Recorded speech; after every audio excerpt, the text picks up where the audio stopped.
இங்க பல்லவி டான்ஸ் கிளாஸ்க்கு லேட்டா வந்துடுறா. அதனால பனிஷ்மென்ட்காக ஒரு தட்டுல டான்ஸ் ஆட சொல்றாங்க. ஆனா இந்த பொண்ணுக்கு அது கூட ஒழுங்கா ஆட வரலன்னு சொல்லிட்டு இனிமேல் இங்க வராதான்னு சொல்லிட்டு வெளிய அனுப்பிடுறாங்க. அண்ட் இந்த விஷயத்தை ஃப்ரெண்ட் கிட்ட சொல்லிட்டே வந்துட்டு இருக்கா. அப்பன்னு பார்த்து ஒருத்த வந்து இந்த டான்ஸ் கிளாஸ்ல நீ போக தேவையில்ல, நான் உன்னோட ஹஸ்பண்ட் என் சொல்றதை கேளுன்னு சொல்லிட்டு திட்டி விட்டு அங்க இருந்து போயிடுறான். தென் அன்னைக்கு நைட் ஒரு மேரேஜ் ஃபங்க்ஷன்ல ஹீரோ டான்ஸ் ஆடிட்டு இருக்கா. அதை பார்த்ததுமே இந்த பொண்ணுக்கு ரொம்பவும் பிடிச்சு போய் இவங்க கிட்ட தான் டான்ஸ் கத்துக்கணும்னு சொல்லிட்டு முடிவு பண்றா. அப்ப ஹீரோட கார்டியன் வந்து நீ படிப்பை முடிக்க போற, நீ நல்ல வேலைக்கு போகணும்னு சொல்லிட்டு இருக்காரு. இவனும் ஓகே சொல்றான். அப்பன்னு பார்த்து இந்த பொண்ணு வந்து எனக்கு டான்ஸ் கத்து தர முடியுமான்னு கேட்கறா. அதை கேட்ட ஃப்ரெண்டுமே இப்போதைக்கு நம்ம கையில காசே இல்ல, 500 ரூபாய் ஃபீஸ் கேளுன்னு சொல்லிட்டு இருக்கும் போதே அந்த பொண்ணு நான் 5000 ரூபாய் தரேன்றா. அதை கேட்டதுமே இவங்க ஒத்துக்கிறாங்க. தென் நெக்ஸ்ட் டே இந்த பொண்ணு டான்ஸ் கத்துக்க வரா. ஹீரோவுமே அவனுக்கு தெரிஞ்ச குத்துப்பாட்டுலாம் போட்டு டான்ஸ் ஆடிட்டு இருக்கா. அதை ஆட சொல்றான். ஆனா இந்த பொண்ணுக்கு சுத்தமா ஆட வரலன்னு சொல்லிட்டு திட்டி விட்டுறான். சோ நீங்களே எனக்கு கையை பிடிச்சி கத்து கொடுங்கன்னு சொல்றா. ஹீரோவும் கத்து கொடுத்துட்டு இருக்கா. அப்பன்னு பார்த்தா அந்த பையன் வந்து இந்த பொண்ணை திரும்பவும் திட்ட ஆரம்பிச்சிடறான். இதை கேட்ட ஹீரோவும் உங்களுக்கு மேரேஜ் ஆயிடுச்சான்னு கேட்கறான். அப்பதான் இந்த பொண்ணு நான் காலேஜ் படிக்கும் போது ஒருத்தர் ராகிங் பண்ணா, இவன் தான் ஹஸ்பண்ட்னு சொல்லிட்டு ஹெல்ப் பண்ணா, அன்னிலிருந்தே உண்மையாலே ஹஸ்பண்ட் சொல்லிட்டு நினைச்சுக்கிட்டு என்கிட்ட பேச ஆரம்பிச்சிடான்னு சொல்றா. இவனை எப்படி நான் அவாய்ட் பண்றது எனக்கு சுத்தமா தெரியலன்னு சொல்லிட்டு ஃபீல் பண்ணிட்டு இருக்கா. அதை பார்த்த ஹீரோவுமே நாளைக்கு பார்க்குக்கு வாங்கன்னு சொல்லிட்டு ஐடியா கொடுக்குறான். சோ இந்த பொண்ணு அங்க போறா. அப்ப அவனுக்கு கால் பண்ணி இங்க வர வச்சு உங்களுக்கு பிடிக்கலன்னு சொல்லிடுங்கன்னு சொல்றான். ஆனா இந்த பொண்ணு எனக்கு ரொம்பவும் பயமா இருக்குன்னு சொல்லிட்டு இருக்கா.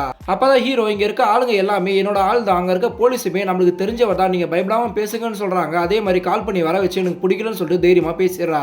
நீங்க செட் பண்ண ஆளுங்க மட்டும் இல்லனா நான் தைரியமா பேசிருக்க மாட்டேன்னு சொல்றான். அப்பதான் ஹீரோ இங்க இருக்க யாருமே எனக்கு தெரியாது, உங்களுக்கு தைரியம் வர வைக்க தான் நான் இப்படி போய் சொன்னேன்னு சொல்றான். இதை கேட்டதுமே இந்த பொண்ணுக்கு இவனை ரொம்பவும் பிடிச்சு போய் லவ் பண்ண ஆரம்பிச்சிடா. ஹீரோவும் இந்த பொண்ணை லவ் பண்ண ஆரம்பிச்சிடறான்.